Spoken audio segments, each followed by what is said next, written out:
चलो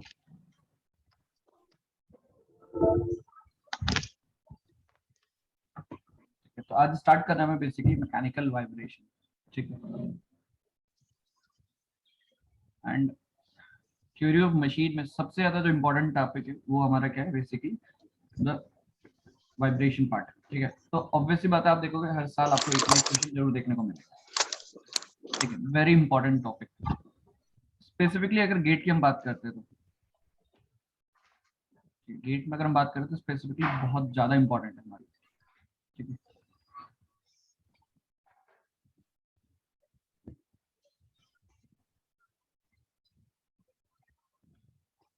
मतलब ऑलमोस्ट देखोगे तो हर साल पूरे थ्योरी ऑफ मशीन का अगर हम प्रीवियस ईयर क्वेश्चन उठा के देखें, मैक्सिमम क्वेश्चन आपको वाइब्रेशन से ही देखने को मिलेंगे। ठीक है, लास्ट टॉपिक हमने पढ़ा था बेसिकली बैलेंसिंग वाला टॉपिक, है ना। स्टार्टिंग जब हमने डिस्कस किया था इंट्रोडक्शन, तो वहां पर हमने एक चीज डिस्कस की थी, जो अनबैलेंस फोर्स होते हैं उनका ही बेसिकली इफेक्ट है वाइब्रेशन। ठीक है, अनबैलेंस फोर्स जहां भी सिस्टम में प्रेजेंट होंगे वहां पे आपको वाइब्रेशन देखने को मिलेगा। एंड ऑब्वियसली बात है, आप कोई भी सिस्टम देख लो, ठीक है, इवन आप घर में आपका जो वॉशिंग मशीन है वो देख लो, ठीक है, आप कोई ऑटोमोबाइल देख लो, ठीक है, एंड इवन कोई सी भी चीज, इवन आपका जो मिक्सी ग्राइंडर है, कुछ भी एनी एक्स वाई जेड, तो कहीं ना कहीं आप उसको जब टच करते हो तो आपको वाइब्रेशन बेसिकली फील होता है। ठीक है, तो एक बेसिक अंडरस्टैंडिंग, एक बेसिक नॉलेज हमें पता कि यार हाँ वाइब्रेशन ऐसा कुछ है। बट देखो, ये एक्सपीरियंस आपने किया है वाइब्रेशन अपने डेली लाइफ में, बट इसको हम कैसे मैथमेटिकली आगे मॉडल में प्रेजेंट करने वाले एंड कैसे इसका हम एनालिसिस करने वाले, ये चीज इंपॉर्टेंट है। ठीक है, क्योंकि क्या होगा जब आप वाइब्रेशन का डिस्कशन करोगे, इंपॉर्टेंट चीज ये है कि जब कोई चीज कोई भी आपका सिस्टम है वहां पे वाइब्रेशन हो रहे हैं, अल्टीमेटली उस वाइब्रेशन की वजह से हो क्या रहा है, उसकी जो रनिंग लाइफ है वो बेसिकली डिक्रीज कर रही है। उसका क्या डिक्रीज कर रहा है, उसका रनिंग लाइफ बेसिकली डिक्रीज कर रहा है। तो हमेशा एक बेसिक चीज याद रखना कि वाइब्रेशन क्या है, अल्टीमेटली जो सिस्टम है उसकी लाइफ को डिक्रीज कर रहा है। एंड ऑब्वियसली बात है, कई बार ऐसा केस होगा कि आपका सडन फेलियर भी हो सकता है। तो ऑब्वियसली बात है, हमें ये पता होना चाहिए कि यार उस वाइब्रेशन को हम, पहली बात तो उस वाइब्रेशन को हम कैसे रिड्यूस कर सकते हैं एंड किस लेवल तक रिड्यूस कर सकते हैं। ठीक है, तो हमारा ऑब्जेक्टिव पूरे चैप्टर में ये है कि हमें वाइब्रेशंस जो भी हमारे सिस्टम में हो रहे हैं उनको रिड्यूस करना है। ठीक है, कंप्लीटली इलिमिनेट कर सकते नहीं कर सकते वो हम आगे देखेंगे, बट रिड्यूस करना हमारा प्राइमरी ऑब्जेक्टिव है कि वाइब्रेशंस रिड्यूस करना है। ठीक है, तो ये चीज है। अब आपने पूरे चैप्टर में एक चीज नोटिस करा होगा, वाइब्रेशन में हम हमेशा natural frequency of the system निकालने की कोशिश करते हैं। ठीक है, आपने मोस्ट ऑफ द क्वेश्चंस भी देखे होंगे वाइब्रेशन के, अगर प्रीवियस ईयर के थ्योरी ऑफ मशीन में। तो हमारा ऑब्जेक्टिव है कि नेचुरल फ्रिक्वेंसी फाइंड आउट करना। क्यों हम नेचुरल फ्रिक्वेंसी फाइंड आउट करने के पीछे है, क्यों हम नेचुरल फ्रिक्वेंसी को फाइंड आउट करना चाहते हैं।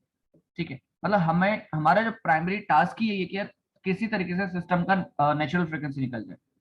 ठीक है, क्वेश्चन ये है, तो आपको ये इस बात पर सोचना है क्यों हम नेचुरल फ्रिक्वेंसी के पीछे पड़े। ऐसा क्या है नेचुरल फ्रिक्वेंसी में कि जो वैल्यू उसकी हमें पता चल जाए तो बहुत कुछ हमें एक्स्ट्रा चीज, बहुत सारी चीजें हमें क्लियर हो सकती है। ठीक है, तो एक बेसिक अंडरस्टैंडिंग देखो, एक तो है कि मैथमेटिकल मॉडल अलग चीज है, मैथमेटिकल फॉर्मूलेस अलग चीज है, एक फिजिकल इंटरप्रिटेशन भी एक बहुत इंपॉर्टेंट चीज हो जाता है। ठीक है, देखो लेट्स एग्जांपल से स्टार्ट करते हैं कुछ चीजें। ठीक है, थ्योरेटिकल पॉइंट ऑफ व्यू में हम बाद में आएंगे, बट पहले हम जस्ट एग्जांपल समझ लेते हैं कुछ। देखो, लेट सपोज आपका ना एक सिस्टम है। ठीक है, एंड लेट सपोज आप पेंडुलम ही अज्यूम कर लो। ठीक है, पेंडुलम है। ठीक है, तो आपको ये चीज इजिली, ये चीज आपको पहले भी आपने ऑब्जर्व करा होगा कि यार ये चीज है, इसको अगर मैं क्या करूं, थोड़ा सा डिस्टर्ब करूं, लेट सपोज मैंने इसको डिस्टर्ब करा कुछ इस तरीके से। ठीक है, इस तरीके से मैं इसको डिस्टर्ब करूं। ठीक है, इस तरीके से मैंने इसको डिस्टर्ब किया। ठीक है, लेट सपोज ये जो डिस्टर्बेंस दिया है मैंने, एंगुलर डिस्प्लेसमेंट दिया है थीटा। करेक्ट, ये एंगुलर डिस्प्लेसमेंट थीटा हमने प्रोवाइड किया। अब आपको पता है कि देखो हमने क्या करा, इस पर्टिकुलर पॉइंट पे लाके, इस पर्टिकुलर पॉइंट पे लाकर इस बॉल को एंगुलर डिस्प्लेसमेंट दिया एंड रिलीज कर दिया। रिलीज कर दिया, करेक्ट, ये बात समझ में आ रही कि आपने क्या करा है, इस बॉल को एंगुलर डिस्प्लेसमेंट दिया और इस पर्टिकुलर पोजीशन पे आ गया, एंड आपने भी जस्ट होल्ड करके रखा है, देन आप उसको क्या कर रहे हो, रिलीज कर रहे हो। रिलीज कर रहे हो तो आपको कॉमन सेंस से पता है यार ये चीज दोबारा वापस अपनी पोजीशन को रिगेन करेगा, करेगा कि नहीं करेगा, है ना। अब क्वेश्चन मेरा आपसे ये है कि अगर ये वापस दोबारा पोजीशन को रीगेन करेगा तो क्या ये इस पर्टिकुलर पोजीशन पे आके स्टॉप हो जाएगा? क्या इस पर्टिकुलर पोजीशन पे आके रुक जाएगा? यस और नो? ठीक है, बताओ। नहीं रुकेगा। क्यों नहीं रुकेगा? वाई? ये इस पर्टिकुलर पोजीशन पे आके क्यों नहीं रुका?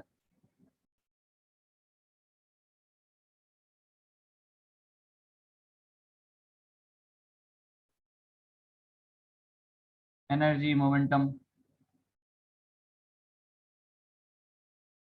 देखो अब इनिशियली हम सबसे पहले ये चीज चेक करते हैं, जो आपने डिस्टरबेंस दिया ना उसकी वजह से सिस्टम में इफेक्ट क्या पड़ा।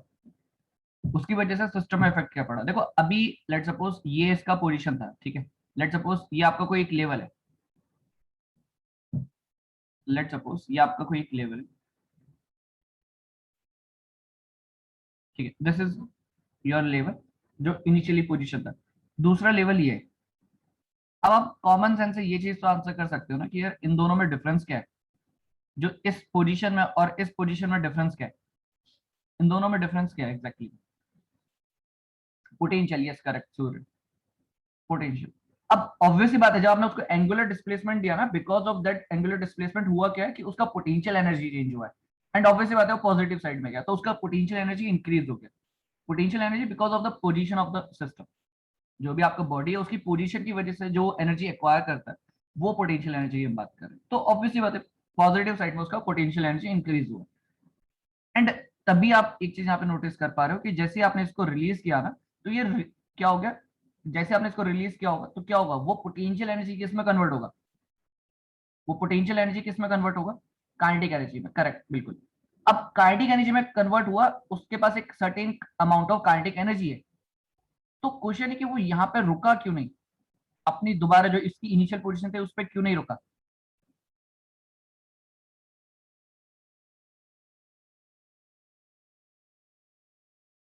Energy conservation.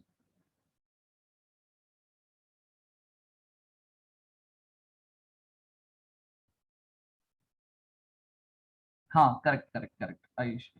देखो क्या होता है कि जब आपने इसको रिलीज किया, आपको पता है इसके पास कुछ सर्टेन पोटेंशियल एनर्जी, आप उसको रिलीज कर रहे हो तो ऑब्वियसली बात है वो एनर्जी कन्वर्ट होगा, मतलब ट्रांसफॉर्म होने वाला है बेसिकली इनटू काइनेटिक एनर्जी। अब जब वो काइनेटिक एनर्जी में ट्रांसफॉर्म हुआ, बिकॉज अब उसके पास वेलोसिटी है कुछ सर्टेन, वो अब कौन सी कंडीशन में आ चुका है? मोशन वाली कंडीशन में। अभी इस पर्टिकुलर पोजीशन में आपने इसको होल्ड करके रखा है रेस्ट में, है ना, और कुछ certain amount of potential energy. जैसे रिलीज करा तो हुआ क्या? वो उसकी रेस्ट वाली कंडीशन कन्वर्ट होती है मोशन वाली कंडीशन में, एंड कुछ सर्टेन वेलोसिटी होगा उसके पास कुछ। अब ठीक है, वो सर्टेन मोशन जो उसकी कंडीशन है मोशन वाली, वो अपनी मोशन वाली कंडीशन को बेसिकली क्या करेगा? कंटिन्यू रखने की कोशिश करेगा। ठीक है, ऑब्वियसली बात है, हर आपने न्यूटन लॉ पढ़ा ही है। बॉडी हमेशा अपनी कंडीशन को मेंटेन करने की कोशिश करती है। बॉडी हमेशा अपनी जो उसकी कंडीशन है उसको मेंटेन करने की कोशिश करती है। ठीक है। अब कोई भी चेंज आएगा तो ऑब्वियसली बात है उसके अगेंस्ट वो इनर्शिया लगाएगी। इनर्शिया बेसिकली होता क्या है? Resistance to change in its condition. Inertia बस रिप्रेजेंट क्या कर रहा है? चेंज, और the resistance in the resistance offered by the body to against the change in its position. ठीक है, तो बात ये कि जब आपने रिलीज किया तो ये दोबारा यहाँ मूव कर रहा है, तो ये कंटिन्यूसली मोशन में ही है। तो वो इसलिए नहीं रुका बिकॉज कि उसके पास एक सर्टेन मोशन है और वो कंटिन्यू चलता चले जाएगा अनटिल अनलेस उसका जो उसके अगेंस्ट जो रेजिस्टेंस है, ऑब्स्ट्रक्शन है, वो इतना सफिशिएंट ना हो कि वो उसको रोक दे। ठीक है, आपने इसको यहाँ पे रिलीज किया ना तो मोशन में आ गया, वो मोशन चलता ही चला जाएगा। कब तक? जब तक रेजिस्टेंस इतना ज्यादा इंक्रीज ना हो चुका हो कि वो उसकी जो पोजीशन है, उसका जो मोशन है बेसिकली उसको रोक दे। ठीक है, तो बात आपको बस इतना समझना है। देखो एक एग्जांपल ये हमने जैसे लिया कि बॉल मूव करा, यहाँ पे रुका इसलिए नहीं बिकॉज उसके कंडीशन क्या है? मोशन वाला, वो कंडीशन अपने इनिशियल कंडीशन को कंटिन्यू रखने की कोशिश करेगा, कंटिन्यू रखेगा, बट एक सर्टेन पॉइंट आएगा जहां पे उसका क्या होगा? तो जो रेजिस्टेंस होगा अगेंस्ट उसकी जो कंडीशन चल रही है उसके अगेंस्ट जो रेजिस्टेंस होगा वो इतना ज्यादा हो चुका होगा कि वो अब आगे फर्दर मूव कर ही नहीं सकता है। ठीक है, अगेन क्या हो जाएगा? वो लेट्स सपोज यहाँ तक गया, फिर अगेन वापस यहाँ पे। ठीक है, एंड सो ऑन, ये कंटिन्यूशन मोशन चलता रहेगा, ऐसी कंटिन्यूसली मोशन चलता रहेगा। एंड यही जो मोशन होता है basically to and fro, basically vibration अगर हम बात करें तो another name of the oscillation. Oscillation vibration एक ही चीज है। ठीक है, जनरली आपने स्कूल में वाइब्रेशन डिस्कस नहीं किया होगा, ऑसिलेशन वर्ड हम यूज करते हैं, आपको याद भी होगा, स्कूल जब 12th फिजिक्स पढ़ते हैं तो ऑसिलेशन टर्म यूज करते हैं। ऑसिलेशन क्या, मोशन का रिपीटेशन है। आप देखो ना, ये जो बॉल है बेसिकली ये इधर गया, ठीक है, फिर यहाँ से इधर आया, फिर इधर गया, फिर इधर आया, तो ये क्या हो रहा है, मोशन का रिपीटेशन हो रहा है, मोशन रिपीट कर रहा है, ठीक है, टू एंड फ्रो मोशन बोलते हैं बेसिकली, या रिपीटेड मोशन बोलो, बॉडी जो मोशन को रिपीट करे after certain interval of time, तो वो बेसिकली जो ऑसिलेशन है वही बेसिकली आपका वाइब्रेशन, ठीक है। एक तो ये केस हो गया। अच्छा, ऑब्वियसली बात है ये ऐसे इधर मोशन करता रहेगा, ऑब्वियसली बात है यहाँ पर रेजिस्टेंस कौन ऑफर कर रहा है, द एयर रेजिस्टेंस, जो भी एटमॉस्फेयर होगा वो रेजिस्टेंस ऑफर करेगा, ठीक है। लेट सपोज दूसरा एग्जांपल लेते हैं, ठीक है, लेट सपोज अगर हम दूसरा एग्जांपल कंसीडर करें, देखो लेट सपोज ये अगर आपका कोई ब्लॉक है, ठीक है, ये आपके पास एक ब्लॉक है,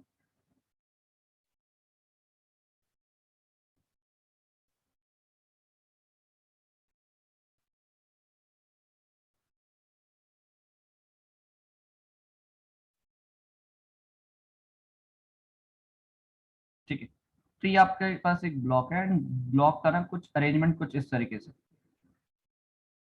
ठीक है, लाइक दिस,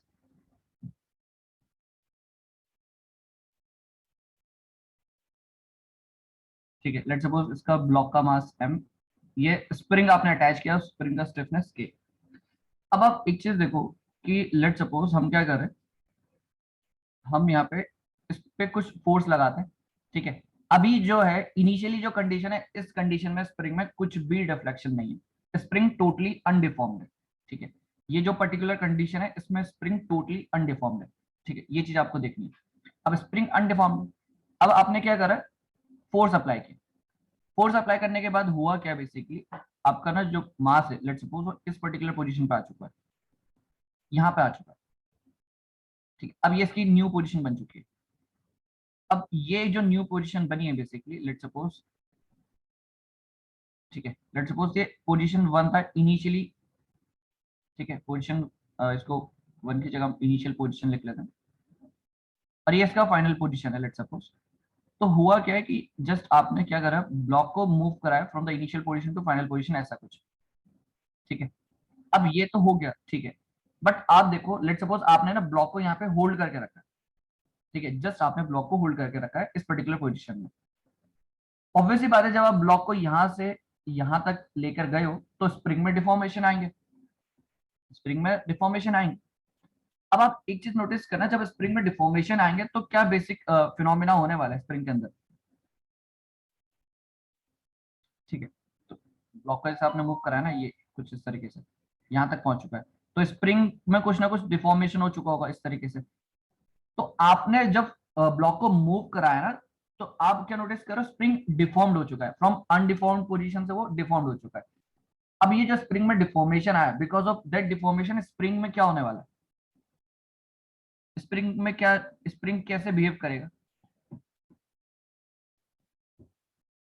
स्प्रिंग का स्प्रिंग स्प्रिंग के अंदर बेसिकली क्या फिनोमेना या क्या इफेक्ट आपको देखने को मिलेंगे।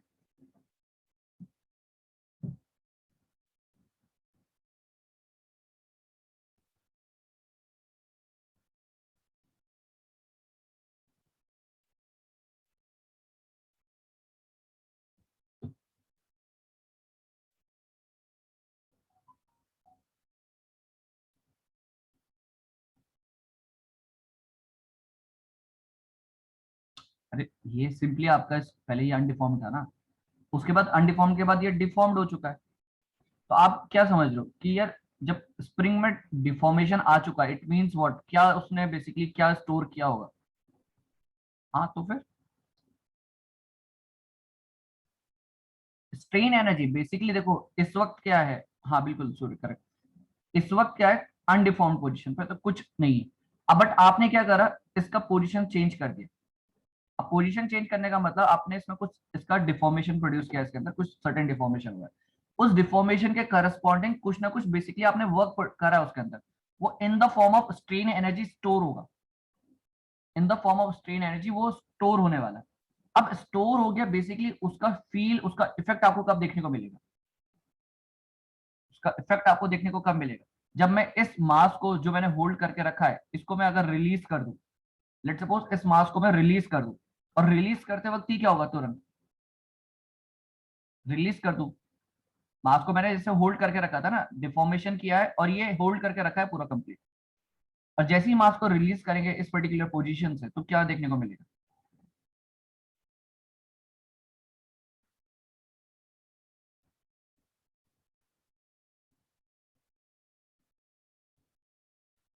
हाँ करेक्ट करेक्ट। तो बैकवर्ड मोशन क्यों हुआ वो बेसिकली?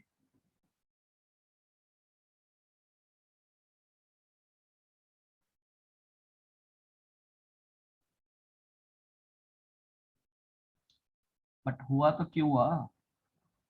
हाँ अगेन आप देख रहे हो क्या रहा है, अल्टीमेटली हो क्या रहा है, ट्रांसफॉर्मेशन, कन्वर्जन हो रहा है एक फॉर्म से दूसरे फॉर्म में, एक फॉर्म से दूसरे फॉर्म में आपका कन्वर्जन हो रहा है बेसिकली।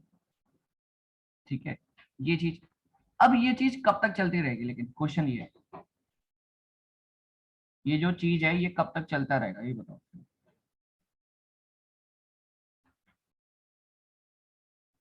अच्छा, उससे पहले एक और चीज देखो, लेट सपोज यहाँ पे ये इसको हम लिख लेते हैं अनडिफॉर्म्ड कंडीशन। ठीक है, ये आपका अनडिफॉर्म्ड,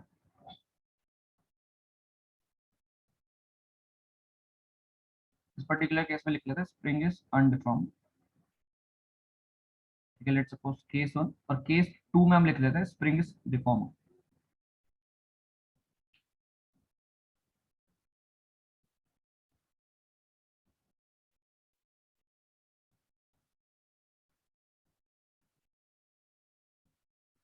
हाँ ठीक है, तो कहने का मतलब क्या है, देखो यहाँ पे अभी ये जस्ट मैंने होल्ड करके रखा है इस मास को, अब जैसे ही मैं इसको रिलीज करूंगा इस पर्टिकुलर कंडीशन में, ये जो चीज है यहाँ पे अगर आपने इसको रिलीज कर दिया, रिलीज किया, तो ये आपको पता है, आप जस्ट कॉमन सेंस से आप आंसर कर रहे हो कि बैकवर्ड मोशन जाएगा। अगेन अगर हम डेप्थ में जाए तो कहने का मतलब क्या है कि स्ट्रेन एनर्जी कन्वर्ट हुई है इनटू काइनेटिक एनर्जी। अब अगेन एक और क्वेश्चन, क्या ये मास जब बैकवर्ड मोशन करेगा तो क्या इस पर्टिकुलर पोजीशन पे अपनी इनिशियल पोजीशन पे आकर रुक जाएगा? क्या मास अपनी इनिशियल पोजीशन पे आकर रुकेगा? यस और नो? No, yes correct. क्यों नहीं रुकेगा? बिकॉज जब वो मोशन में है तो ऑब्वियसली बात है वो अपनी कंडीशन जो कि क्या है, मोशन वाली, उसको कंटिन्यू रखने की कोशिश करेगा। ऑब्वियसली बात है, हर बॉडी का nature he by default nature law है कि कोई भी है वो अपनी इनिशियल जो सी कंडीशन है अभी उसको कंटिन्यू रखने की कोशिश करेगा अनटिल अनलेस कोई रेजिस्टेंस ऑफर ना कर रहा। सिंपल सी बात है, कोई बॉडी रेस्ट में तो रेस्ट में, आपको क्या बेसिकली वो रेजिस्टेंस ऑफर करती है ना, जब भी आप उसको डिस्प्लेस करने की कोशिश करते हो रेजिस्टेंस ऑफर करती है। तो जो रेजिस्टेंस ऑफर हो रहा है बेसिकली वो उसका इनर्शिया ही है। ठीक है, बात समझना, आपके पास कोई बॉडी रखी हुई है, आप उसको मूव करा रहे हो, ठीक है, डिस्प्लेस करने की कोशिश करो, तो रेजिस्टेंस आपको ऑफर हो रहा है, आप एफर्ट किसके अगेंस्ट लगा रहे हो, उस रेजिस्टेंस के अगेंस्ट ही तो एफर्ट लगा रहे हो। तो जो आप एफर्ट लगा रहे हो किसके अगेंस्ट, रेजिस्टेंस के अगेंस्ट, तो रेजिस्टेंस क्या है बेसिकली, वो इनर्शिया ही है उसके बॉडी का। ठीक है, जो रेजिस्टेंस ऑफर कर रहा है।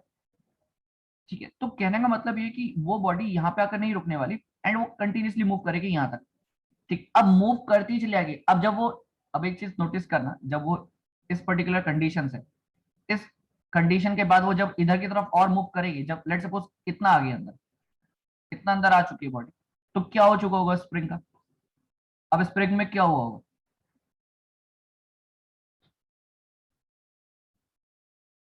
ब्लॉक आपका इतना मूव कर चुका है अपनी इनिशियल पोजीशन से और अंदर की तरफ आ चुका है। अब क्या हो चुका है, अब स्प्रिंग में क्या होगा, कंप्रेशन होगा ना, स्ट्रेन एनर्जी तो स्टोर दोनों तरफ होगी, चाहे आप कंप्रेशन करो चाहे लॉन्गेशन करो, बट इस पर्टिकुलर कंडीशन में क्या होगा, स्प्रिंग में क्या हो जाएगा, कंप्रेशन। अब कंप्रेशन होगा, देखो स्प्रिंग फोर्स, यहाँ पे आप एक और पॉइंट भी साथ साथ ये भी लिखना, देखो हो क्या रहा है ना, ये चीज जब आप ऐसे लगा रहे हो, अभी आपने इस कंडीशन में हम यहाँ पे लिखेंगे सबसे पहले, ये है आपका स्प्रिंग फोर्स बेसिकली।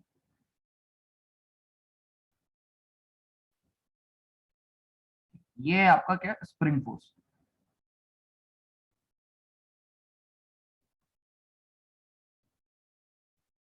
ठीक है, ये क्लियर है, ये स्प्रिंग फोर्स क्लियर है। ये जो ऑब्जेक्ट है इसके ऊपर क्या है, स्प्रिंग फोर्स कुछ इस डायरेक्शन में एग्जर्ट कर रही होगी हमेशा, कॉमन सेंस से आप ये चीज ऑब्जर्व कर सकते हो, जब भी स्प्रिंग का डिफॉर्मेशन या डिफ्लेक्शन कुछ भी चेंजेस होंगे, स्प्रिंग हमेशा डिस्प्लेसमेंट के अगेंस्ट फोर्स एक्सर्ट करेगी। स्प्रिंग हमेशा डिस्प्लेसमेंट के अगेंस्ट फोर्स डेवलप करती है। यस, ठीक है। तो ऑब्वियसली बात है, डिस्प्लेसमेंट कुछ इस डायरेक्शन में, तो फोर्स एक्सर्ट किस डायरेक्शन में होगा? इस डायरेक्शन में। सर नो, है ना? स्प्रिंग का डिस्प्लेसमेंट आपको दिख रहा है, ये कुछ इस तरीके से स्प्रिंग आपका इस डायरेक्शन में डिस्प्लेस कर रहा है, और स्प्रिंग का फोर्स इस डायरेक्शन में। ठीक है, अब जब मैंने बोला कि आपका जो ब्लॉक है वो थोड़ा और अंदर की तरफ मूव कर चुका है, तो यहाँ पे क्या हो चुका होगा? कंप्रेशन। कंप्रेशन हुआ होगा, तो ऑब्वियसली बात है कंप्रेशन का डायरेक्शन कुछ इस तरीके से, मतलब डिस्प्लेसमेंट का डायरेक्शन इस तरीके से, और स्प्रिंग फोर्स का डायरेक्शन क्या होगा? उसके अगेंस्ट। बताओ, ये चीज क्लियर है?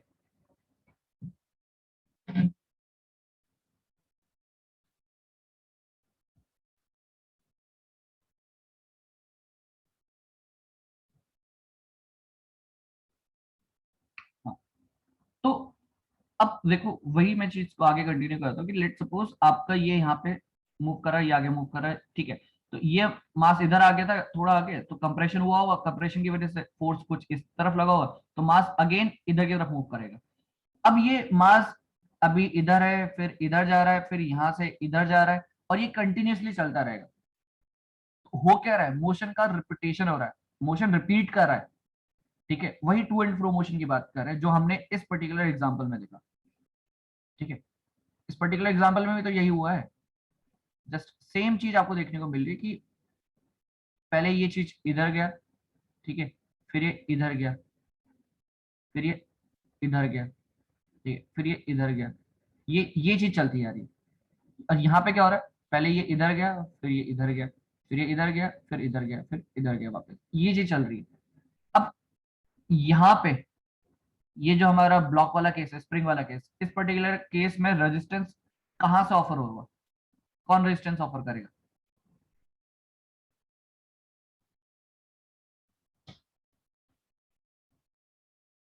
कौन रेजिस्टेंस ऑफर करने वाला? फ्रिक्शन। Yes, correct. इस पर्टिकुलर केस में फ्रिक्शन, ऑब्वियसली बात है ना, ये जो मास है आपका, ये जो मास है आपका, बेसिकली इसका कांटेक्ट इस हॉरिजॉन्टल सरफेस के साथ है, रिलेटिव मोशन है, तो ऑब्वियसली बात है फ्रिक्शन होगा।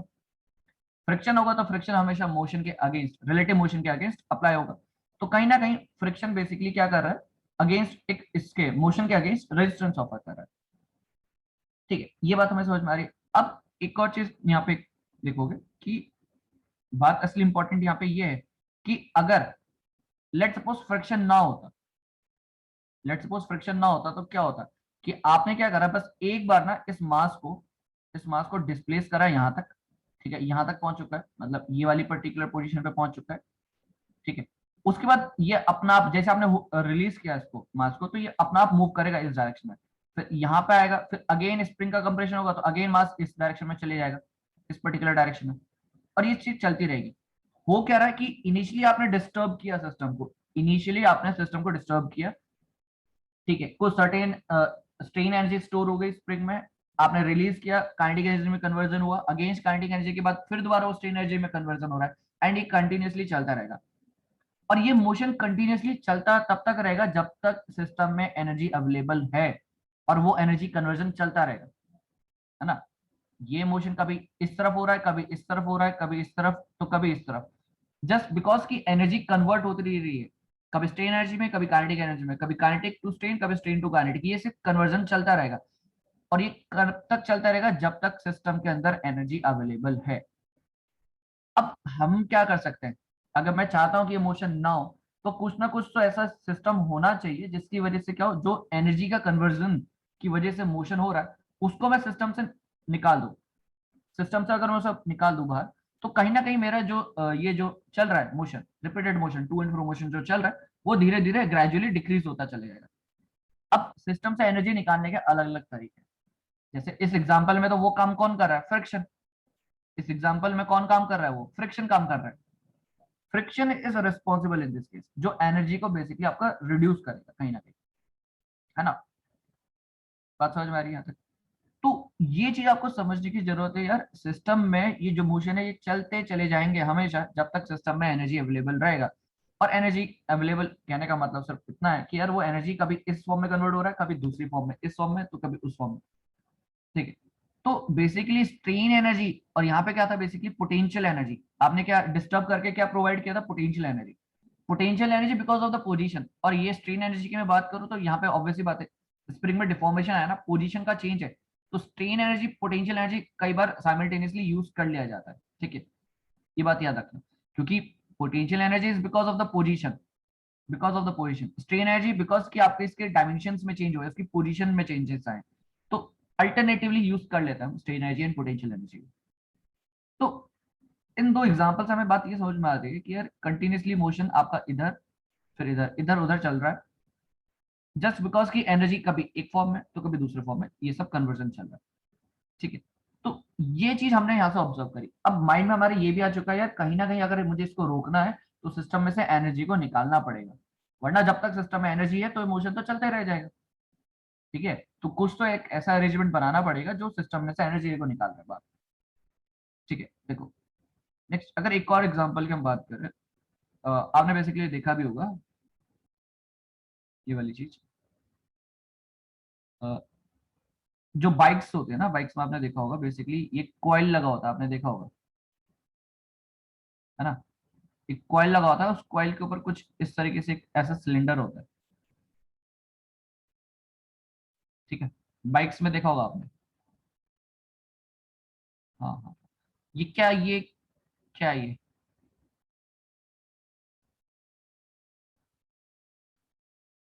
ये क्या है क्या होता क्या है ये?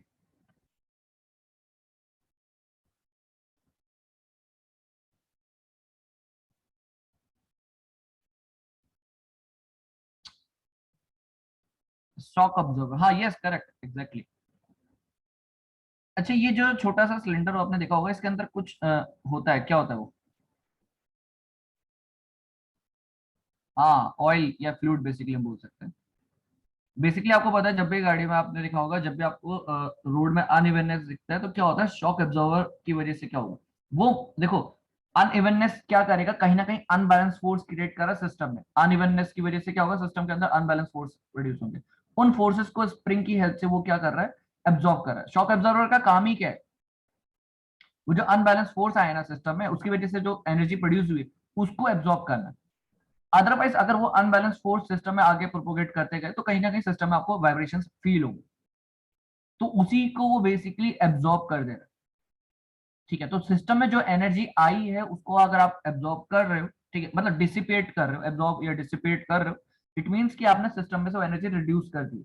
रिड्यूस कर दी एनर्जी, इट मीन्स व्हाट, कि आपने वाइब्रेशंस की जो होने के चांसेस थे और आगे तक, वो आपने कहीं ना कहीं कुछ रिड्यूस कर दिया। ठीक है, तो यही हमारा बेसिकली ऑब्जेक्टिव भी पूरा यही है पूरे वाइब्रेशन में, कि कैसे हम वाइब्रेशंस को रिड्यूस कर सकते हैं। ठीक है, क्या रिड्यूस, कैसे रिड्यूस करेंगे, क्या क्या हमारे चीजें हम सिस्टम ऐसा यूज करें जिससे वो वाइब्रेशंस रिड्यूस हो जाए। ठीक है, अब देखो ये बात तो चलो ठीक है, ये तो एग्जांपल्स की बात हुई, चलो ठीक है, ऐसे ऐसे एग्जांपल हो सकता है हमारे पॉसिबल, ये पेंडुलम वाला केस, स्प्रिंग मास वाला केस, ये सब।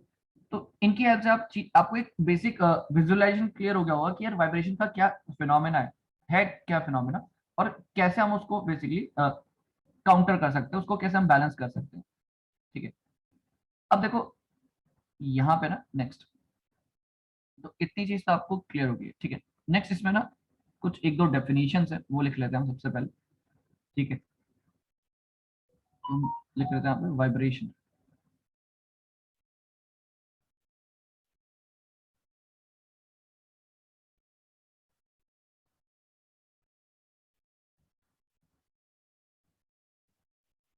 ठीक है, सबसे पहले हम डेफिनेशन लिख लेते हैं इसमें। देखो डेफिनेशन क्या, कुछ सर्टेन पॉइंट्स लिखते हैं सबसे पहले। To and fro motion, basically हम ऐसे बोल सकते हैं, to and fro motion, to and fro motion about about the mean position, about the mean position. ठीक है, मीन पोजीशन बोला जाए या फिर इक्विलिब्रियम पोजीशन बोला जाए, बात एक ही। कोई एक सर्टेन मीन या इक्विलिब्रियम पोजीशन होने वाली, जिसके अबाउट वो क्या कर रहा है, मोशन का रिपीटेशन, मोशन का रिपीटेशन हो रहा है, तो मतलब कुछ ना कुछ तो एक बीच में ऐसी चीज होगा जिसके अबाउट वो रिपीट कर रहा है मोशन। ठीक है, दोनों साइड। ठीक है, to and fro motion about the mean position और द इक्विलिब्रियम पोजीशन। दूसरा हम ऐसा बोल सकते हैं इसमें, any motion that repeat itself,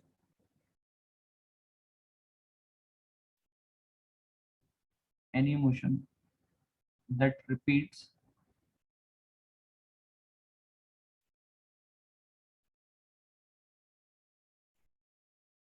itself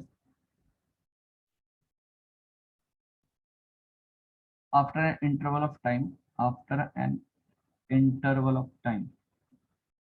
ठीक है, कि आपका जो मोशन है बेसिकली कुछ सर्टेन टाइम इंटरवल के बाद वो रिपीट कर रहा है। ठीक है, ऐसी चीज। ठीक है, तो इसको हम क्या बोल सकते हैं, वाइब्रेशन।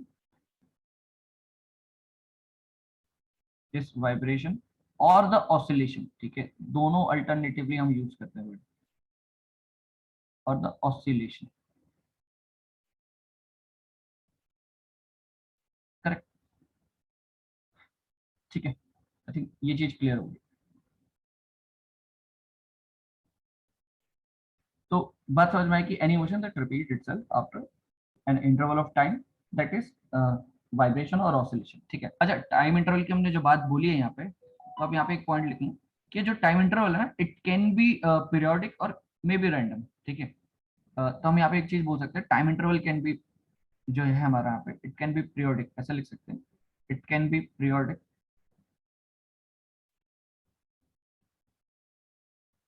ठीक है, और रैंडम। पीरियोडिक बोलने का मतलब कि एक फिक्स टाइम इंटरवल हो जाएगा कि हाँ इस पर्टिकुलर टाइम इंटरवल के बाद ये रिपीटेशन ही चल रहा है ना। तो एक सर्टेन टाइम इंटरवल फिक्स हो गया कि भाई इस टाइम इंटरवल के बाद रिपीटेशन चल रहा है, या फिर रैंडम भी हो सकता है, but most of the time हम केसेस जो डिस्कस करेंगे पूरे एंटायर वाइब्रेशन में, वो सब पीरियोडिक नेचर के ही होंगे। ठीक है, बट पॉसिबिलिटी हो सकता है कि रैंडम भी हो सकता है। ठीक है, वो चीज। ठीक है, तो ऑसिलेटरी मोशन बोलो, देखो बात वही अगेन, कि आप ऑसिलेटरी मोशन बोलो चाहे द वाइब्रेशन बोलो, ऑसिलेटरी मोशन, जो टू एंड फ्रो मोशन जो हम बोल रहे हैं ना, वो क्या है basically, to and fro motion basically oscillatory motion ही है। Oscillatory motion is nothing but the to and fro motion.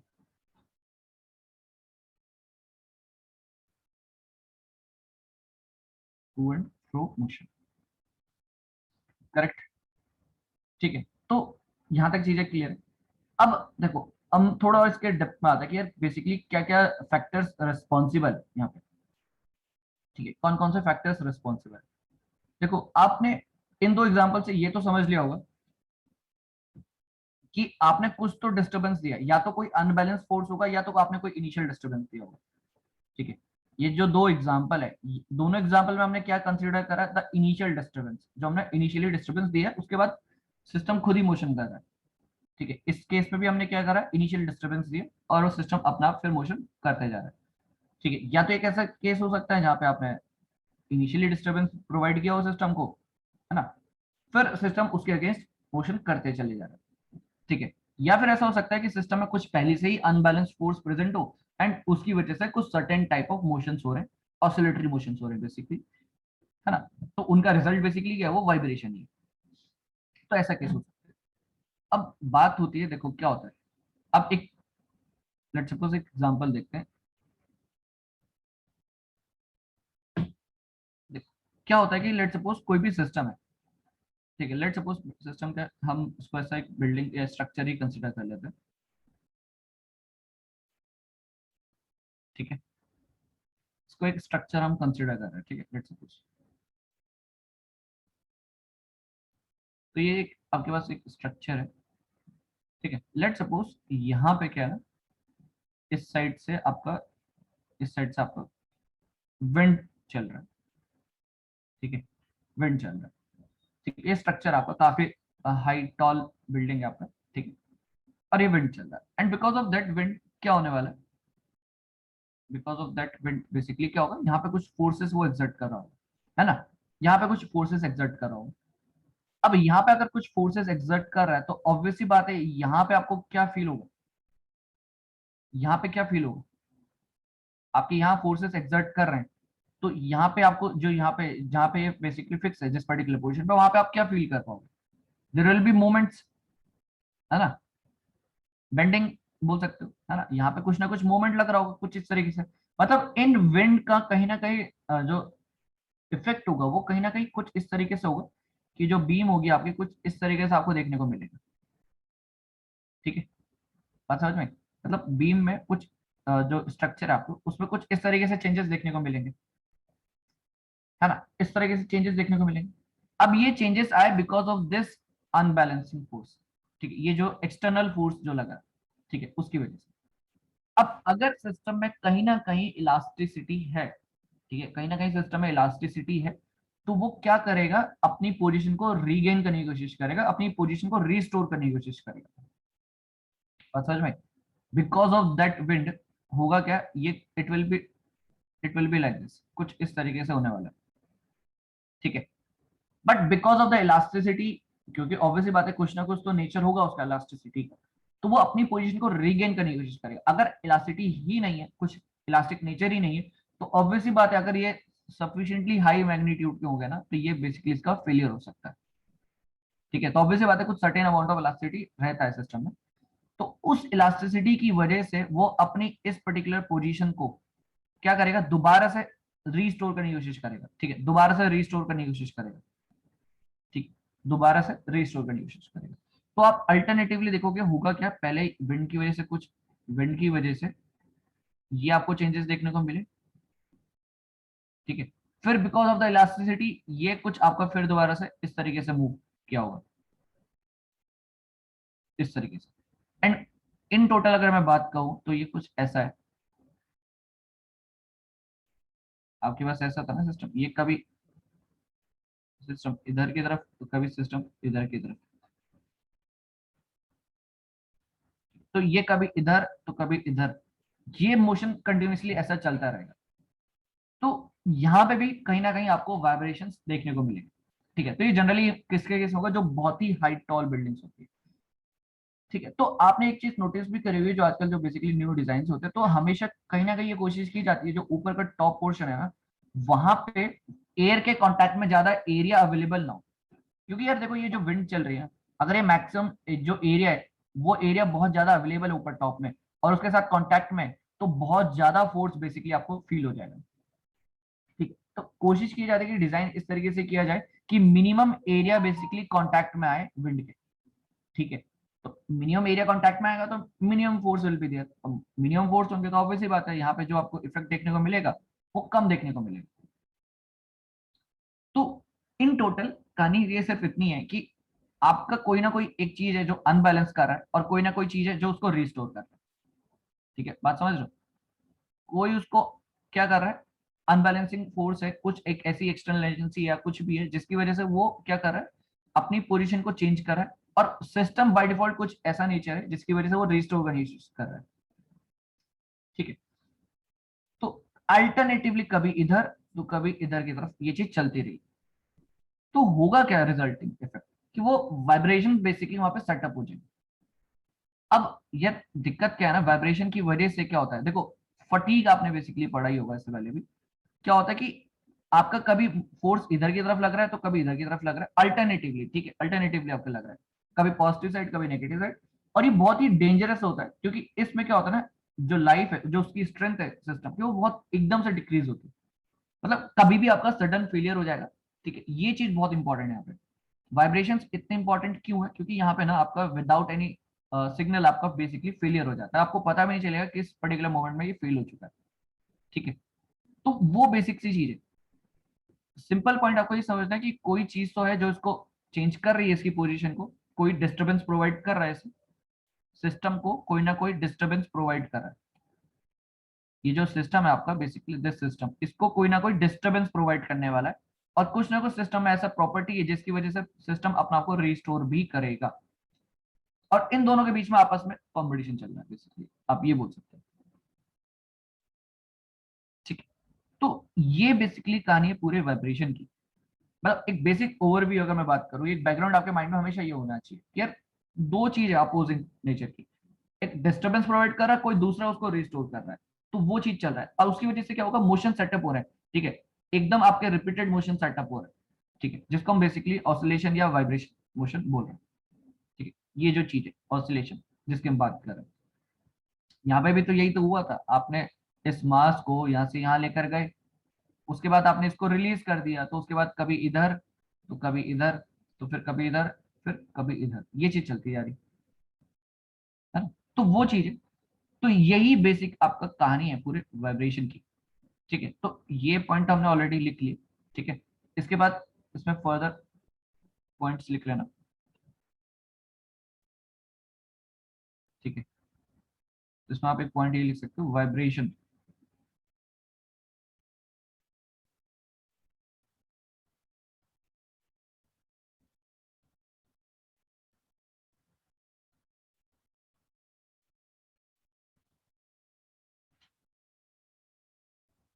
The combined effect of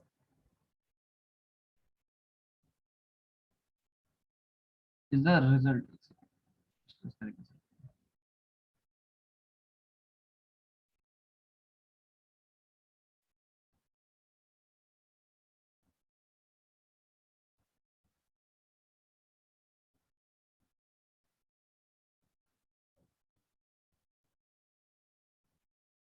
result of combined effect of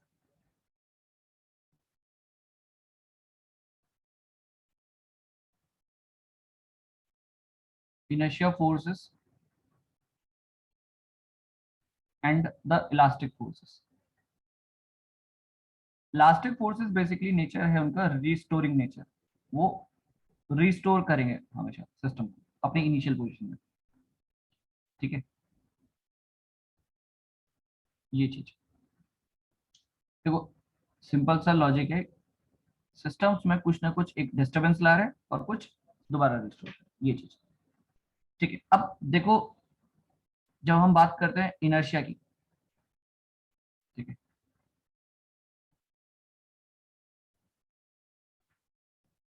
inertia forces की जब हम बात करते हैं, it is related to what, mass, ठीक है, अगर सिंपल ट्रांसलेशन हो रहा तो आप मास बोलोगे, अदरवाइज क्या बोलोगे, मास moment of inertia in case of rotation, ठीक है, ये चीज आपको याद होनी चाहिए, सिंपली अगर आपका ट्रांसलेशन हो रहा है तो आप क्या बात करोगे, मास की, बट जहां रोटेशन हो रहा है वहां पे मास मोमेंट ऑफ इनर्शिया, ठीक है, दूसरी चीज, क्योंकि जितना ज्यादा मास है उतना ज्यादा आपको एफर्ट लगाना पड़ेगा, जितना ज्यादा मास मोमेंट ऑफ इनर्शिया उतना ज्यादा एफर्ट लगाना पड़ेगा फॉर द रोटेशन, ठीक है, वो चीज, ठीक है, तो ये तो इनर्शिया फोर्स की बात होगी, देन अगर हम बात करें इलास्टिक फोर्सेस की,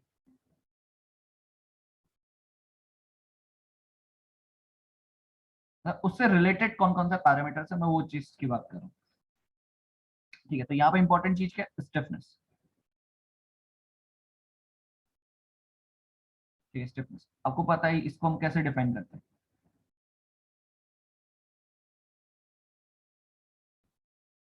it is what, load divided by the deflection,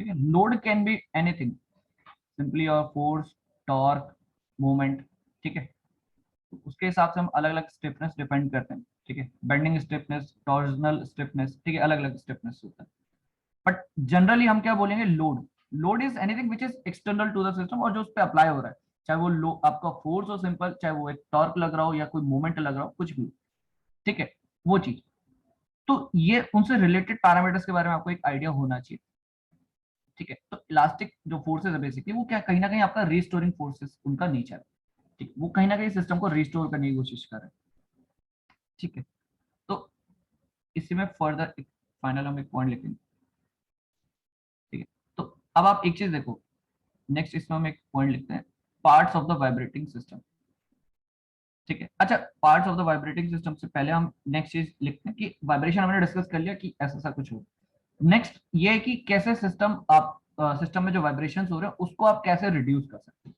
ठीक है, आप उनको कैसे रिड्यूस करोगे इसके बारे में आपको बात करनी है, तो नेक्स्ट वो है डैम्पिंग,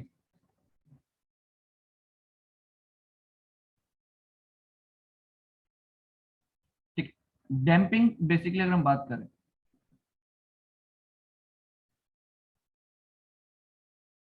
ठीक है। डैम्पिंग, अगर हम डैम्पिंग की बात करें तो डैम्पिंग सिंपली आप क्या बोल सकते हैं, it is just the resistance offered by the system, या रेजिस्टेंस टू वाइब्रेशन, सिंपल आप ऐसा भी बोल सकते हो, resistance to vibration, resistance to vibration, simple.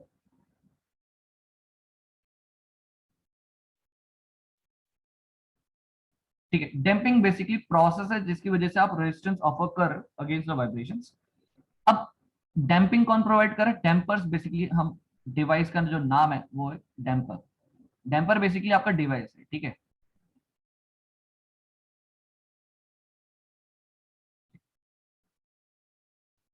Damper basically आपका डिवाइस है which offers the damping,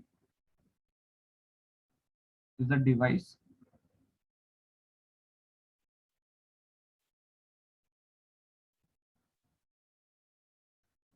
which offers the resistance against, offers resistance against vibration। ठीक है, डैम्पिंग कौन प्रोवाइड कर रहा है, डैम्पर्स। डैम्पर्स बेसिकली डिवाइस है, वो डिवाइस जो डैम्पिंग ऑफर करते हैं, डैम्पिंग प्रोवाइड कर रहे हैं सिस्टम में। ठीक है, डैम्पर बेसिकली आपके अलग अलग डिवाइस हो सकते हैं, ठीक है। बट कौन कौन सी चीज है, जैसे अभी इनिशियली जो हमने फर्स्ट एग्जांपल डिस्कस किया था ना यहाँ पे, तो जो फ्रिक्शन है इस स्प्रिंग वाले मास वाले केस में, फ्रिक्शन क्या है, वो भी एक डैम्पिंग का इफेक्ट है, वो एक डैम्पिंग इफेक्ट प्रोड्यूस कर रहा है सिस्टम में, कहीं ना कहीं वो सिस्टम में से ग्रेजुअली एनर्जी को रिड्यूस कर रहा है। ठीक है, और अल्टीमेटली वहां पे वाइब्रेशन फिर आपका जीरो हो जाएगा कहीं ना कहीं। ठीक है, तो फ्रिक्शन भी कहीं ना कहीं आपका डैम्पिंग प्रोवाइड करता है। ठीक है, अगर आपने बेसिकली वो वाला पार्ट पढ़ा होगा मटेरियल साइंस वाला, ठीक है, तो आपने एक चीज पढ़ा होगा कि एक मटेरियल होता है जिसमें हाई डैम्पिंग कैपेसिटी होता है। नाम बताओगे, कोई सुना है आपने ऐसा कोई मटेरियल जो हाई डैम्पिंग कैपेसिटी प्रोवाइड करता है, जिसका डैम्पिंग कैपेसिटी काफी ज्यादा हाई है? ऐसा कोई मटेरियल जिसका डैम्पिंग कैपेसिटी हाई है, बताओ, ऐसा कोई मटेरियल हो। मैग्नीशियम,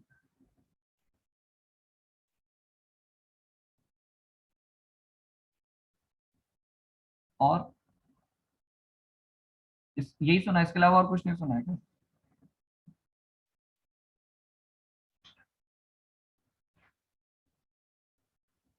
हाँ, yes, correct Anshu, correct correct. ठीक है, कास्ट आयरन बेसिकली। ठीक है, तो यहाँ पे बोलने का मतलब क्या है कि हम क्या बोल रहे हैं, डैम्पिंग कैपेसिटी ना,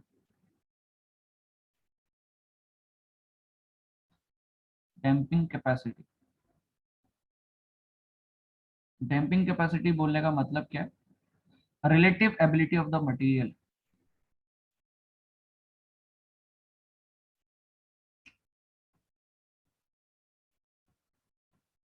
relative ability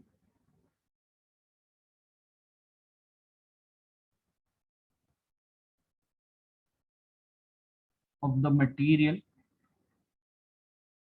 of the material to absorb. ठीक है, relative ability of a material to absorb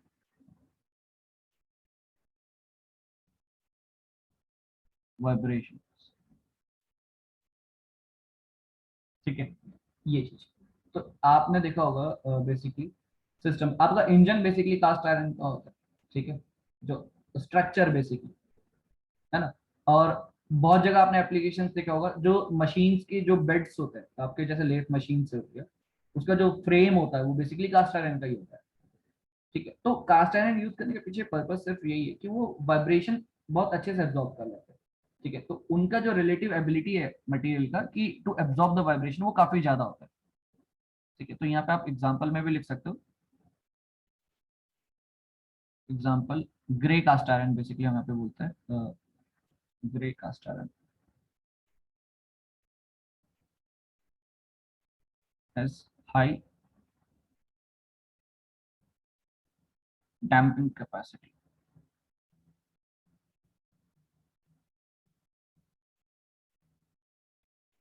high damping capacity. ठीक है, तो जैसे लेथ मशीन्स हो गया ना, जैसे ये सब मशीन्स होते हैं, उनके फ्रेम्स में बेसिकली हम यूज करते हैं। ठीक है, तो ये पॉइंट याद भी रखना, क्योंकि ये भी एक ऑब्जेक्टिव क्वेश्चन है, तो आप देखोगे कई बार थ्योरेटिकल क्वेश्चन से पूछा हुआ। ठीक है, ठीक है। वैसे मटेरियल साइंस में आप ये चीज डिस्कस भी करोगे, ये वाला पार्ट, जब आई थिंक हम डिस्कस करते हैं मटेरियल साइंस में कि डंपिंग डंपिंग कैपेसिटी जो ग्रे कास्ट है उसमें बेसिकली फ्लेक्स फॉर्मेशन होता है। एक्चुअली जब आप मटेरियल साइंस डिस्कस करोगे, फ्लेक फॉर्मेशन की वजह से क्या होता है कि इसके अंदर डंपिंग जो नेचर है इसका काफी ज्यादा बेटर होता है as compared to other materials, है ना।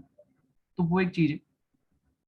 बट बेसिक आपको ये चीज समझना है कि डैम्पिंग है क्या, रेजिस्टेंस टू वाइब्रेशन और ऑसिलेशन, है ना। डैम्पर बेसिकली वो डिवाइस है जो डैम्पिंग दे रहा है सिस्टम में, डैम्पिंग प्रोवाइड कर रहा है। ठीक है, और डैम्पिंग कैपेसिटी क्या है, जो relative ability of the material to absorb the vibration, कौन कितना बेटर तरीके से एब्जॉर्ब कर रहा है, वो हम किससे चेक करते हैं, डैम्पिंग कैपेसिटी की हेल्प से।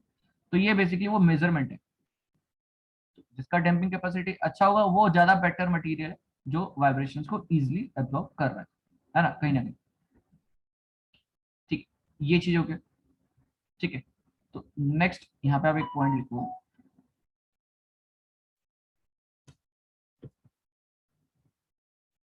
यहाँ पे आप एक पॉइंट लिखना कि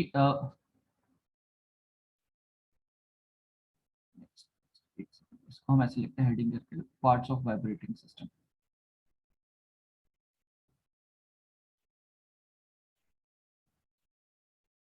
parts of vibrating system.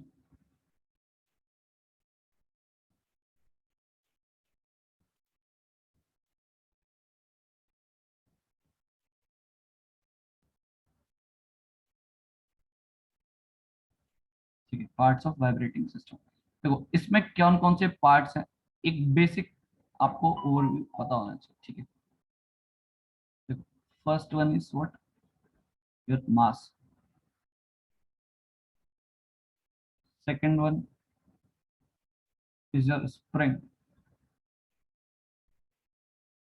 Third one is your damper. ठीक है, ये तीन बेसिक फंडामेंटल कंपोनेंट्स है कोई भी सिस्टम। सिस्टम में स्प्रिंग, ये डैम्पर, ये सब चीजें, मास, ये सब की हम बात नहीं करेंगे, एक्चुअली में स्प्रिंग लगा। स्प्रिंग जस्ट एक रिप्रेजेंटेटिव पर्पस के लिए हमने यूज किया और कुछ नहीं। जो सिस्टम का इलास्टिक नेचर है, जो रिस्टोरिंग नेचर है सिस्टम का, वो हम with the help of spring represent कर रहे हैं। ठीक है, इसका कहने का बिल्कुल ये मतलब नहीं कि एक्चुअली में सिस्टम में स्प्रिंग लगे, वो चीज है, बात समझिए। तो तीन बेसिक फंडामेंटल कंपोनेंट्स होते हैं हमारे, मास, स्प्रिंग एंड डैम्पर। मास का, देखो मास का रिलेशन किसके साथ है आपका, द काइनेटिक एनर्जी, है ना, काइनेटिक एनर्जी के साथ। ठीक है, इसका हम सबसे पहले एक डायग्राम बना देते हैं। देखो ये कुछ इस तरीके से, ये आपका सिस्टम है, लेट्स सपोज।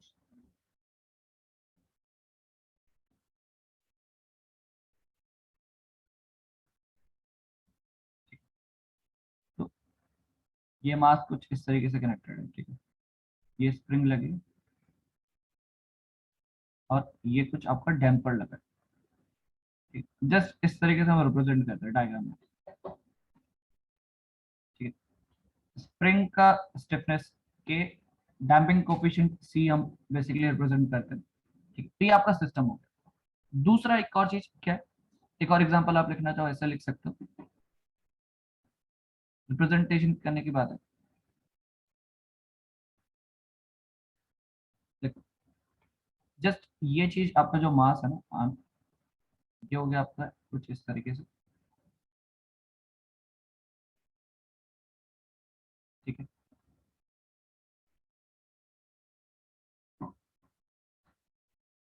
और जस्ट इसको हमने ऐसे रिप्रेजेंट कर दिया।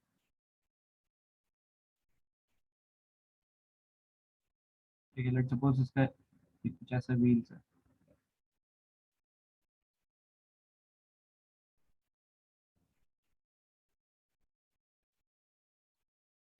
ठीक है, तो हम इस तरीके से कुछ रिप्रेजेंट कर सकते हैं सिस्टम को। तो हमेशा आपको याद रखना है, कभी भी आपके पास जो क्वेश्चन आएगा, आपको तीन बेसिक फंडामेंटल, आपको हमेशा ये चीज दिया हो। ठीक है, तो डैम्पर, स्प्रिंग का आपको क्या देखना है, स्टिफनेस वाली चीज।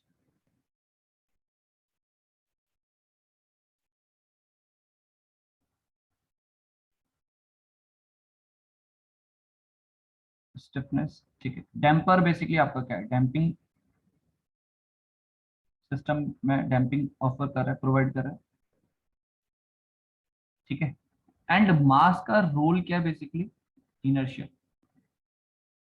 क्या देखो, सिस्टम में जितना ज्यादा मास उतना ज्यादा वो रेजिस्टेंस ऑफर करेगा अगेंस्ट एनी चेंज, चाहे रेस्ट की कंडीशन में हो चाहे मोशन। अब कोई बॉडी मोशन की कंडीशन में, लेट सपोज उसका मास बहुत ज्यादा है तो उसका इनर्शिया भी ज्यादा होगा। इनर्शिया का मतलब किसी पर्टिकुलर स्टेट और मोशन कंडीशन से नहीं होता है। इनर्शिया का कहने का मतलब सिर्फ इतना होता है, रेजिस्टेंस अगेंस्ट एनी चेंज, चाहे वो रेस्ट से मोशन में आ रहा हो चाहे मोशन से वो रेस्ट में आ रहा हो। सिंपल सी बात है। देखो कोई आपका बहुत ही हैवी ब्लॉक है, बहुत ही ज्यादा हैवी ब्लॉक है, उसको मूव कराना बहुत ही डिफिकल्ट टास्क है, बहुत ही डिफिकल्ट टास्क है। अगर बहुत ही हैवी ब्लॉक है उसको मूव कराना बहुत डिफिकल्ट टास्क है, ठीक है। बिकॉज क्योंकि उसका मास ज्यादा है, मतलब उसका इनर्शिया बहुत ज्यादा है। लेट सपोज अगर वही हैवी ब्लॉक एनी हाउ अगर मूव कर रहा है ना, मूव कर रहा है, लेट सपोज कुछ सर्टेन हाइट पे उसको हम ड्रॉप कर दें, तो उसको रोक पाना भी उतना ही मुश्किल है, तो उसको रोक पाना भी उतना ही मुश्किल होगा जितना उसको डिस्प्लेस करना फ्रॉम रेस्ट कंडीशन से, फ्रॉम द रेस्ट कंडीशन उसको डिस्प्लेस करना जितना डिफिकल्ट है, उतना ही उसकी मूविंग कंडीशन में उसको रोक पाना उतना ही डिफिकल्ट होगा, ठीक है। तो मास जितना ज्यादा उतना ज्यादा उसका इनर्शिया, उतना ज्यादा रेजिस्टेंस ऑफर करेगा अगेंस्ट एनी चेंज, चेंज कुछ भी हो, चाहे स्टेट रेस्ट से मोशन में हो चाहे मोशन से रेस्ट में आ रहा हो, ठीक है। ये चीज आपको बेसिक पता होना चाहिए, ठीक है। अब देखो नेक्स्ट क्या है इसके बाद, ठीक है। नेक्स्ट इसके बाद आप क्या बोल सकते हो, ठीक है। तो इसमें एक पॉइंट लिख लेना फर्स्ट ऑफ ऑल, ठीक है। ऐसा लिख सकते हो आप, in general,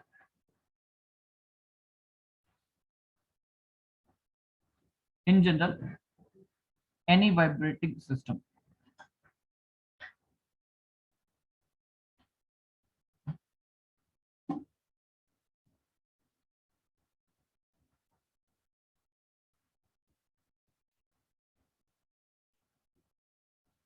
includes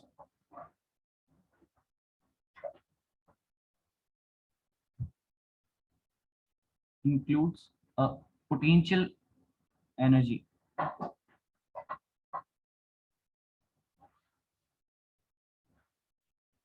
potential energy और स्ट्रेन एनर्जी आप बात कर सकते हो। Device potential energy, not device, we can say potential energy, ठीक है। In general a vibrating system includes a means of storing, कुछ अरेंजमेंट हो सकता है, a means of storing,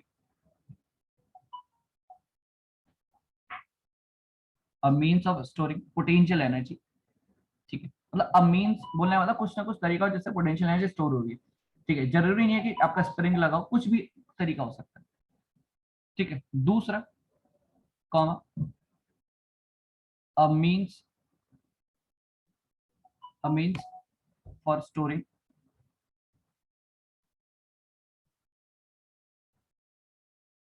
kinetic energy, storing kinetic energy, ठीक है। ये चीज and and a means of dissipating, and means for dissipating the energy, है ना। कुछ ऐसा होगा जिससे सिस्टम से एनर्जी रिमूव हो रही होगी, डिसिपेट हो रही होगी, डिसिपेटिंग द एनर्जी, ठीक है। तो कौन कौन सी चीज है, पोटेंशियल एनर्जी स्टोरिंग जो आपका डिवाइस है उसका नाम हम क्या यूज करते हैं बेसिकली, स्प्रिंग, ब्रैकेट में आप ऐसे लिख लेना spring, mass for storing kinetic energy आपका, ठीक है। यहाँ पे हो जाएगा मास, और यहाँ पे हो जाएगा ये बेसिकली डैम्पर, ये क्या है बेसिकली डैम्पर, ठीक है। ये चीज है, ठीक। तो एक बेसिक फंडामेंटल आपको यहाँ से चीजें क्लियर हो गई, और फाइनली चाहो तो आप एक पॉइंट ये भी लिख सकते हो जो हमने इनिशियली एग्जांपल्स में डिस्कस किया कि energy one form to another form change होती जा रही है। एनर्जी का चेंज होने से मोशन, देखो मोशन रिपीट हो क्यों रहा है, कॉमन सेंस वाली बात है ना, मोशन क्यों हो रहा है, कुछ सर्टेन एनर्जी है उसके पास, फिर दोबारा रिपीट क्यों क्यों हुआ? क्योंकि वो एनर्जी कहीं ना कहीं किसी और फॉर्म में चेंज हुई। मोशन का रिपीटेशन कहीं ना कहीं, यहाँ से आप एक लॉजिक ये देख सकते हो कि एनर्जी का कन्वर्जन हो रहा है from one form to another. Motion repeat कर रहा है, कुछ सर्टेन एनर्जी की वजह से मोशन हुआ कुछ पर्टिकुलर तरीके से, फिर कुछ एनर्जी का कन्वर्जन हुआ किसी और फॉर्म में, एंड उसकी वजह से दोबारा मोशन अलग फॉर्म में रिपीट हो गई। तो मोशन का रिपीटेशन के साथ साथ आपको ये भी समझना है कि एनर्जी का भी आपका ट्रांसफॉर्मेशन होता जा रहा है, एनर्जी भी कन्वर्ट होती जा रही है from one form to another, और ये चीज चलता रहेगा जब तक वाइब्रेशन है। वाइब्रेशन बेसिकली तब तक चलता रहेगा जब तक एनर्जी का आपका कन्वर्जन चलता रहे। तो पर्पस क्या है कि आप सिस्टम में से एनर्जी निकाल दो बाहर, तो कहीं ना कहीं वाइब्रेशन बेसिकली रिड्यूस हो जाए।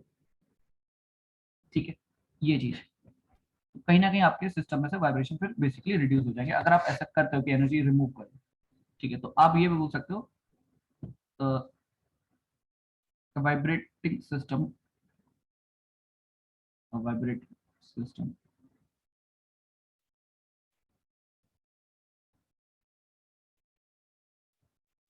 involves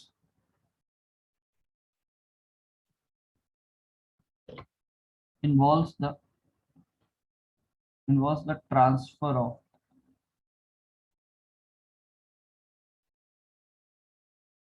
its potential energy, transfer of its potential energy to kinetic energy and kinetic energy to potential energy। ये चीज कि वाइब्रेटिंग सिस्टम में हो क्या रहा है आपका, involve the transfer of its potential to kinetic and kinetic to potential and it will goes ये विल इट विल कंटिन्यू। ठीक है, कंटिन्यू कब तक? जब तक एनर्जी सिस्टम्स में है। तो हमारे पास बचता क्या ऑप्शन? रिमूव करना फ्रॉम द सिस्टम, एनर्जी को रिमूव करना, चाहे वो डिसिपेट करो चाहे कैसे भी करके, चाहे एब्जॉर्ब कर दे, कोई डिवाइस ऐसा है जो एब्जॉर्ब कर ले उस एनर्जी को, आगे फर्दर ट्रांसफर ही ना करे। ठीक है, ये चीज। ठीक है, तो यहाँ तक चीजें क्लियर होगी। अब देखो, ये एक बेसिक कंपोनेंट्स आपको हमेशा क्लियर होना चाहिए, एक मास होगा, एक स्प्रिंग होगा, एक डंपर होगा। स्प्रिंग एक्चुअली में सिस्टम में है नहीं, स्प्रिंग जस्ट एक रिप्रेजेंटेटिव पर्पस के लिए हमने यूज किया है, just to establish the nature की वो रिस्टोर हो रहा है कहीं ना कहीं। तो वो नेचर को, रिस्टोरिंग नेचर को स्टैब्लिश करने के लिए हमने बेसिकली स्प्रिंग का यूज किया। ठीक है, डैम्पर हो सकता है कि सिस्टम में हो या ना हो। ठीक है, अभी स्टार्टिंग हम देखेंगे कुछ केस जहाँ पे हम विदाउट डैम्पर एनालिसिस करेंगे, फिर हम विद डैम्पर भी एनालिसिस करेंगे। ठीक है, ऑब्वियसली बात है, मास तो होगा ही होगा, एंड वो कहीं ना कहीं इनर्शिया को रिप्रेजेंट कर रहा है मास। ठीक है, जितना ज्यादा मास उतना ज्यादा इनर्शिया। ठीक है, हाँ, अगर रोटेशन की बात करते हो तो हम मास की बात नहीं करते, मास मोमेंट ऑफ इनर्शिया की बात करते हैं। ठीक है, तो इतना पार्ट आपको क्लियर है। ठीक, नेक्स्ट इसके बाद हम लिखेंगे टाइप्स ऑफ वाइब्रेशंस।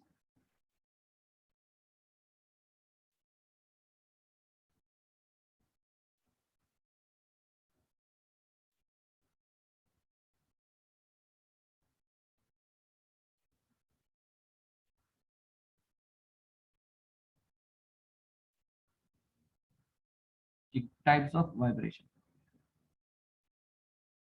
ठीक है, फर्स्ट यहाँ पे आपके पास है फ्री वाइब्रेशन।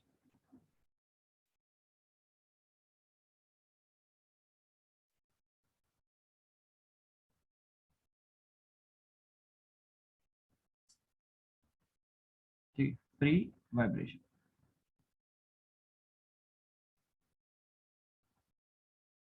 देखो, फ्री वाइब्रेशन बोलने का मतलब क्या है यहाँ पे? फ्री वाइब्रेशन सिंपली वो वाइब्रेशंस होंगे जहां पे आप सिस्टम को कुछ इनिशियली डिस्टर्बेंस आपने प्रोवाइड किया, कुछ इनिशियल डिस्टर्बेंस आपने प्रोवाइड किया, एंड जैसे आपने इनिशियल डिस्टर्बेंस प्रोवाइड किया उसके बाद आपने हटा दिया वो डिस्टर्बेंस, उसके बाद मोशन कंटिन्यूअसली रिपीट होता चले जा रहा है।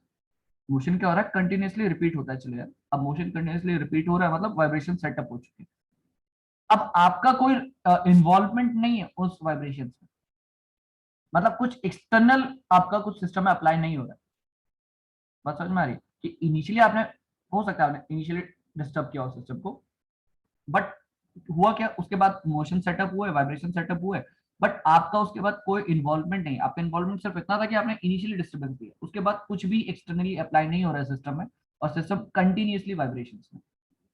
तो इस तरह के जो वाइब्रेशन होते हैं उनको हम बोलते हैं फ्री वाइब्रेशन बेसिकली। अब इसका दूसरा क्या है? Force vibration. फोर्स वाइब्रेशन में क्या होगा कि कॉन्स्टेंटली कुछ ना कुछ अनबैलेंस फोर्स सिस्टम में लग रहा है, जिसकी वजह से बेसिकली वाइब्रेशंस है सिस्टम के अंदर। मतलब कॉन्स्टेंटली कुछ ना एक्सटर्नल आपको फोर्स लग रहा है, वहां पे अनबैलेंस फोर्स लग रहा है हमेशा सिस्टम में, और उसकी वजह से वाइब्रेशन प्रोड्यूस हो रहे हैं सिस्टम में। तो सिंपल दो तरीके से हम वाइब्रेशन को डिफाइन करते हैं। First of all free vibration, तो आप यहाँ पे एक पॉइंट लिख सकते हो कि when a system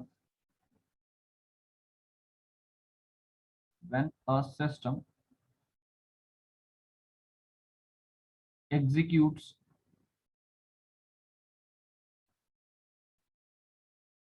oscillatory motion, ठीक है, ऑसिलेटरी और सिंपली वाइब्रेशन भी बोले, बात की है। When a system executes a oscillatory motion, ठीक है, और सिंपली ऐसे लिख सकते हैं वाइब्रेट्स, ठीक है, under the under the action of under the action of some inherent forces, some inherent forces, inherent forces,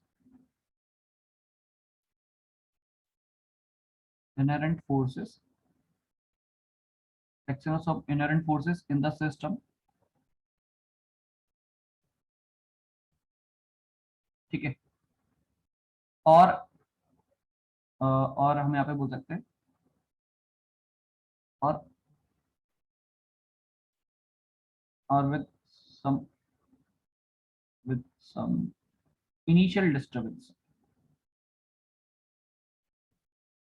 or with some initial disturbance,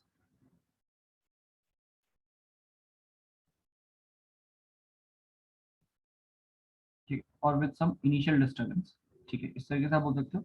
and important चीज यहाँ पे ये नोट करना कि वी आर नॉट अप्लाइंग, हम ऐसे लिख सकते हैं कि वी आर नॉट अप्लाइंग,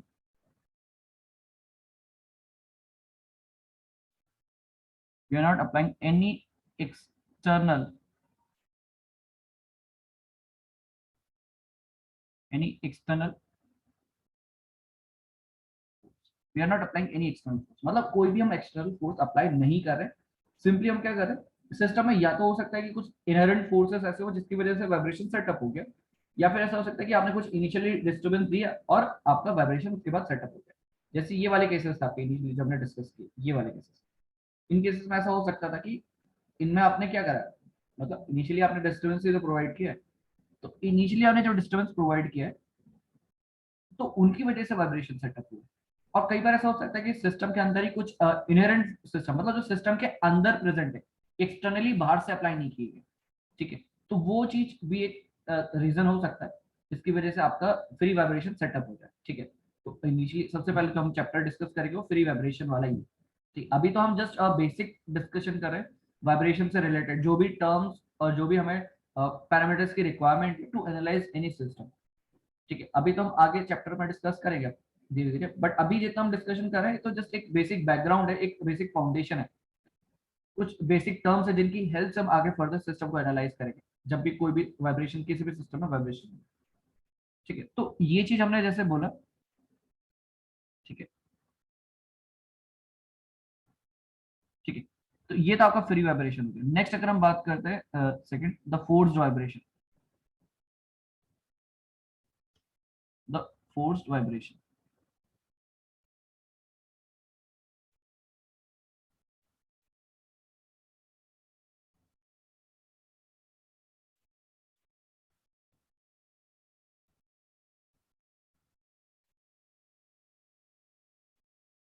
ठीक है, फोर्स्ड वाइब्रेशन, देखो व्हेन द सिस्टम, यहाँ पे हम क्या लिखेंगे, when the system executes, again same, when the system executes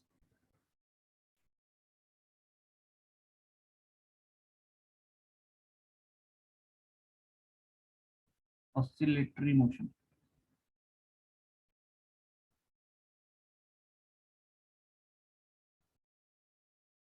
ठीक है, executes oscillatory motion, basically vibrates under the action of,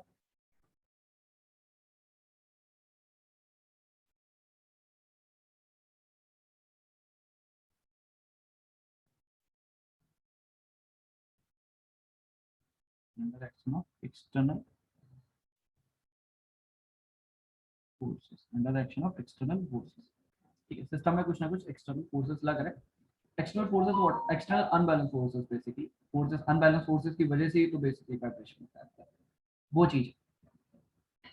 ठीक है, तो ये तो चीज आपका क्लियर हो गया। नेक्स्ट इसके बाद हमारे पास आता है डैम्ड वाइब्रेशन और अनडैम्ड वाइब्रेशन। ठीक है, थर्ड वन इज आपका undamped vibration.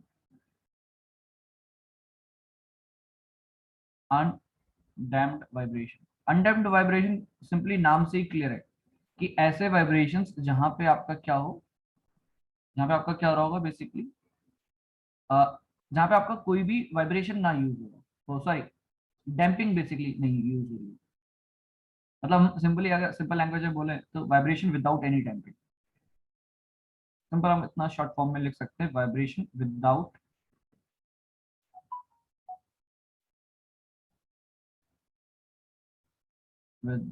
Any damping.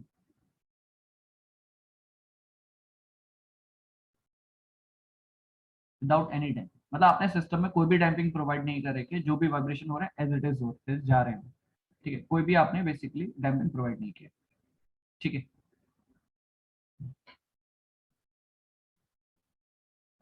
Next इसके बाद होगा आपका डैम्ड वाइब्रेशन। ठीक है, डैम्प्ड वाइब्रेशन बोलने का मतलब है कि आपने जो सिस्टम में वाइब्रेशन हो रहे हैं एंड आपने डैम्पिंग भी प्रोवाइड कर रखा है सिस्टम में, तो उसको हम बोलते हैं बेसिकली द डैम्प्ड वाइब्रेशन। ठीक है, उसको हम क्या बोलेंगे, द डैम्प्ड वाइब्रेशन। ठीक है, उसको हम बोलेंगे damped vibration. Fourth one is the damped vibration.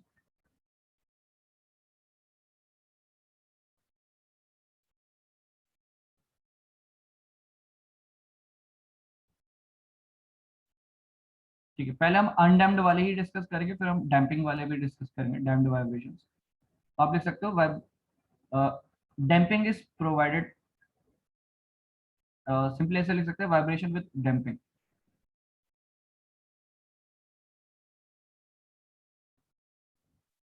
Vibration with damping, simple short form में लिख सकते हैं कि वाइब्रेशन ऐसे सिस्टम जहां पे वाइब्रेशंस तो हो रहे हैं बट साथ साथ आपने डैम्पिंग भी प्रोवाइड कर रखी है, साथ साथ आपने क्या डैम्पिंग भी प्रोवाइड कर रखी है। मतलब कोई भी एक ऐसा मीडियम नहीं है जिसकी वजह से आपका, जैसे अनडैम्प्ड में हमने क्या बोला, ऐसा कोई डैम्पिंग प्रोवाइड ना करने का मतलब सिंपली आपने कोई ऐसा सिस्टम या कोई अरेंजमेंट ऐसा नहीं प्रोवाइड किया जिससे क्या हो, एनर्जी सिस्टम से निकले, एनर्जी डिसिपेशन नहीं हो रहा है। ठीक है, मतलब आप यहाँ पे एक और चीज लिख लेना, no energy dissipation, no energy dissipation, ये वर्ड भी हम बहुत जगह देखेंगे, क्वेश्चंस में लिखा रहता है। इसका मतलब ही क्या है, एनर्जी डिसिपेशन नहीं हो रहा, इट मींस अनडैम्प्ड वाइब्रेशन। यहाँ पे लिख सकता हूँ कि energy dissipation will be there, energy dissipation will be there,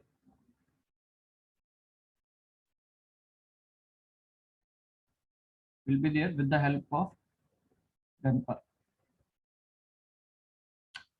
with the help of damper,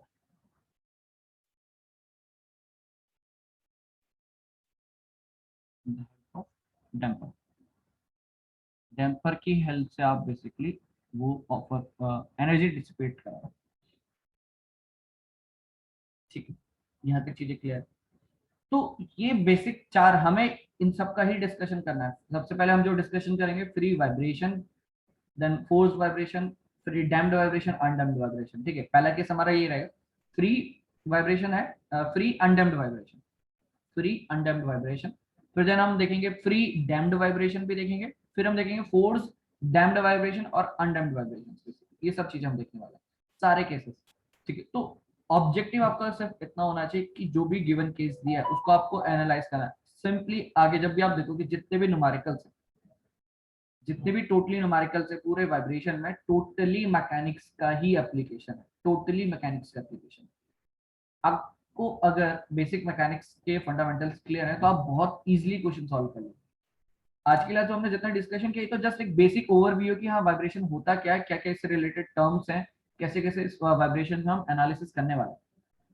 actual में जब मैथमेटिकल इसको सॉल्व करेंगे तो वो पूरा आपका इंजीनियरिंग मैकेनिक्स का ही एप्लीकेशन और कुछ नहीं। ठीक है, जस्ट इंजीनियरिंग मैकेनिक्स का ही एप्लीकेशन। ठीक है, मतलब आपको ये लगेगा भी नहीं कि बेसिकली कि हम कुछ अलग ही कर रहे हैं। आपको न्यूटन्स लॉ अप्लाई करना है। देखो पूरा का पूरा वाइब्रेशन में आपको मैं बताऊं, जितने भी वाइब्रेशन के कुछ हम सॉल्व करते हैं न्यूटन सेकंड लॉ अप्लाई कर रहे हैं। सिंपल, पूरा का पूरा न्यूटन सेकंड लॉ ही हम अप्लाई कर रहे हैं और कुछ नहीं। न्यूटन सेकंड लॉ अप्लाई करके ही हम पूरा का पूरा सॉल्यूशन डिराइव कर रहे हैं। ठीक है, वो पार्ट। ठीक है, तो यहाँ तक आई थिंक क्लियर होगा सबको। ठीक है, तो इसको आज यही एंड करते हैं। अच्छा एक चीज बताओ कि आप लोग इससे पहले जैसे अभी क्लास का टाइम 1 बजे है, इससे पहले भी क्लास कर सकते हो? पॉसिबल है किसी आप लोगों को? अगर क्लास को 1 बजे से थोड़ा पहले रखा जाए तो आपके लिए पॉसिबल है करना?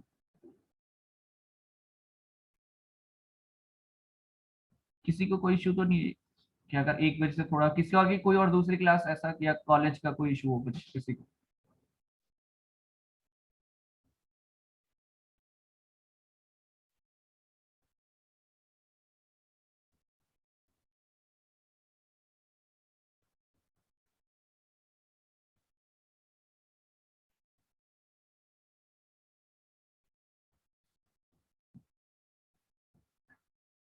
ठीक है। बाकी सत्यम सूर्य, आप लोगों को तो कुछ तो डीआईटी वाला जो ग्रुप है।